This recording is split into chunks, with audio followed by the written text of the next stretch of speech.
Hi, folks. Welcome to the Prepared Homestead. This is Travis. Thank you all for stopping by to watch. Very windy day today. It's supposed to get some rain, temperatures dropping, get some snow overnight, and then extremely windy tomorrow. 40, 50 mile an hour sustained winds is what they're talking about. It's already really windy out. So we'll see. It's going to be a roller coaster ride for the next few days. I know I've said this before, but I think now more than ever, Europe is getting to that point of desperation. They're hearing serious talk from the Trump administration of potentially backing out of NATO, getting out of NATO. They're watching Donald Trump build a stronger and stronger relationship with what Europe looks at as enemies, mainly being Russia. But other things also, Donald Trump has said that he wants to start some type of negotiations with Iran, buddying up with China, Venezuela, Argentina, all of these countries that Europe, United States has always deemed as adversaries. Trump is buddying up with them. And then, of course, what's going on with Ukraine. I mean, that's the big obvious, one where he's trying to get the point across that Ukraine's probably going to lose a lot of territory and a lot of stuff, that it's just going to be this border area, all kinds of stuff is going on. And it's quite obvious that Europe is getting into that, probably that panic mode. The head of the European Union stated yesterday that European nations had agreed to increase overall spending to somewhere around 800 billion euros for defense. The vice president of the European Commission has, for the most part, not directly, but indirectly, made statements that Europe needs to prepare for a war with Russia and China.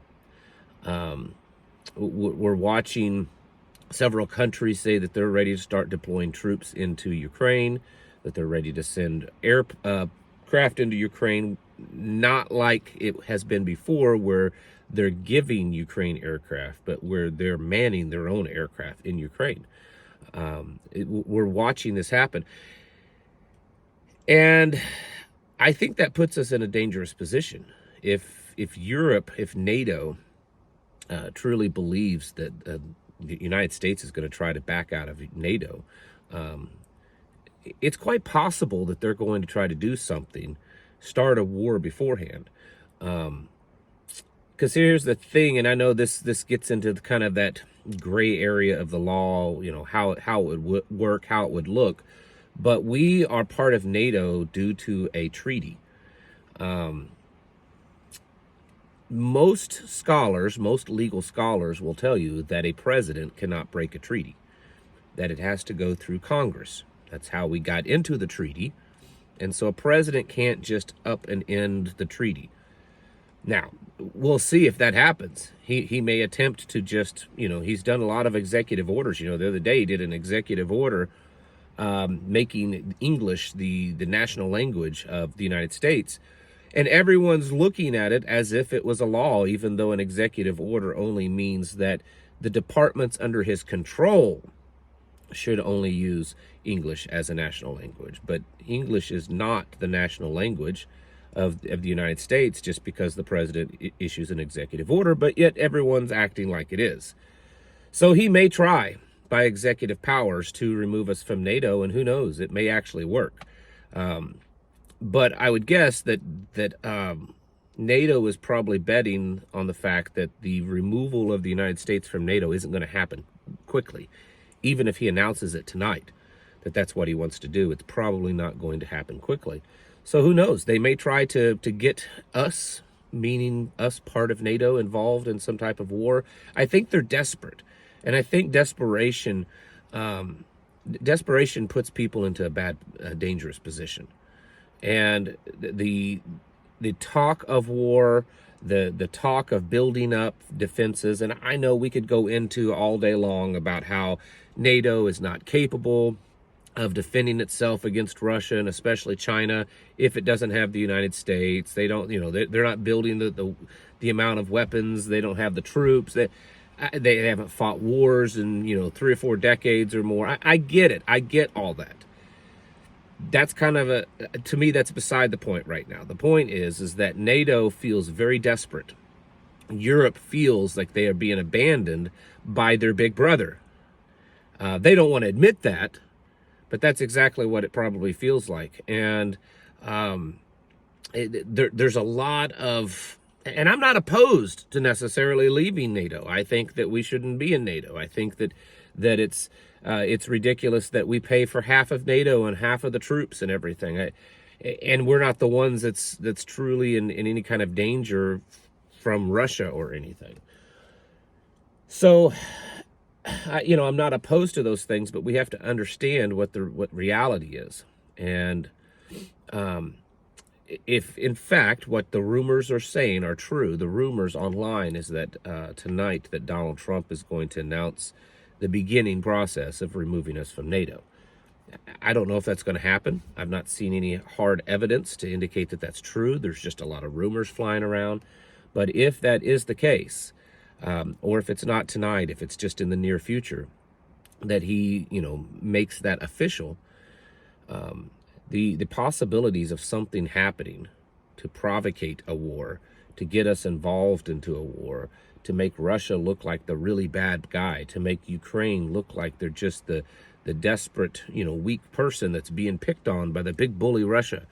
All of those things, I think, are becoming more and more reality. And the possibility of a real true World War III scenario, I think, is building faster than most people think. I think that, most people are focused on the fact that, in his words, the president sounds like he's wanting peace, that the things that he's saying sound like that he's wanting peace. And so I think it's a distraction about what's really going on. And maybe he really does want peace. But that doesn't change what's actually happening.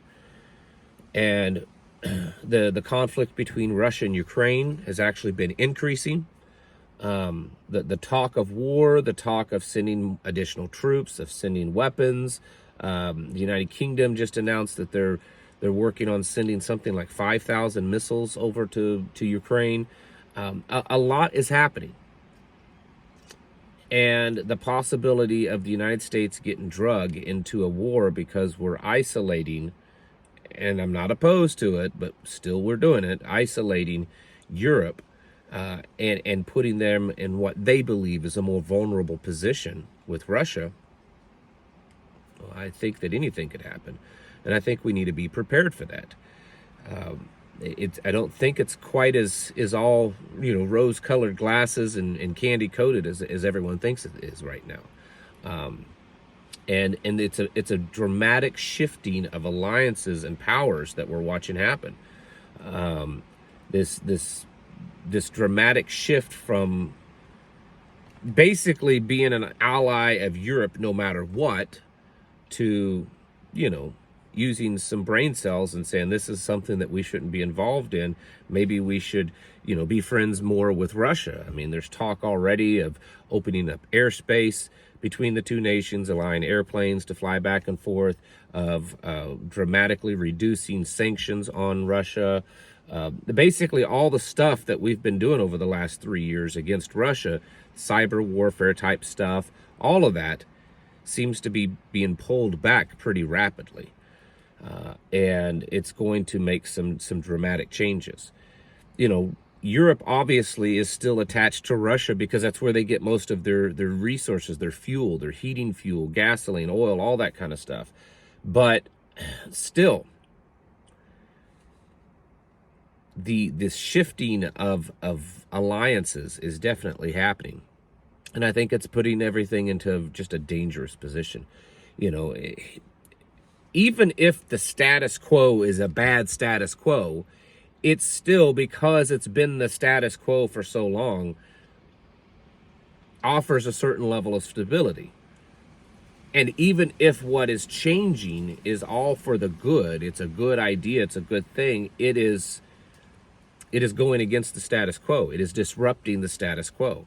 And so, again, like I've said so many times over the past few weeks, even if the changes that are happening end up good, just the disruption to get to that good because of all the changes can be very dangerous.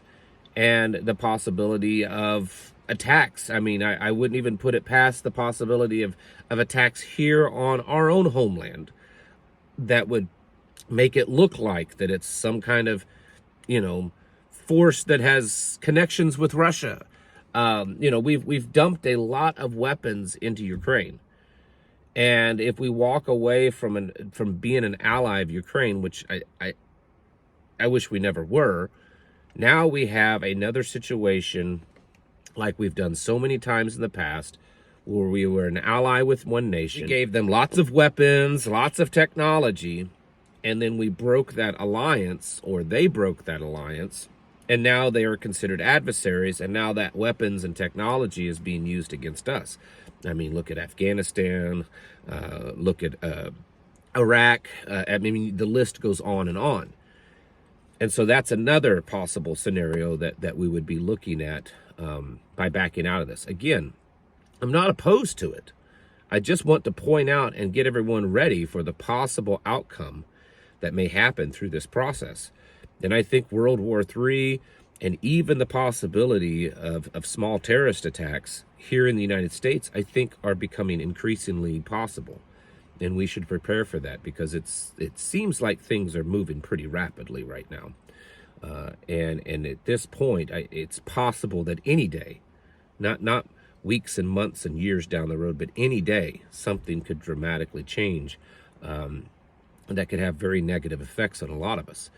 So keep getting yourselves ready, keep preparing. There's already a tariff war that started, tariffs all over the place. Already talk of new vehicles potentially going up somewhere between $10,000 and $12,000 in price. A lot of stuff. And so we need to be prepared for that, because it's going to change a lot of stuff. Again, it may end up being good, maybe. That's a possible option, or possible outcome. But even if it does, the transition period could be very disruptive and hard to deal with. So get ready, get your houses in order, and prepare mentally, physically, and spiritually. Thanks for watching. Catch you in the next video.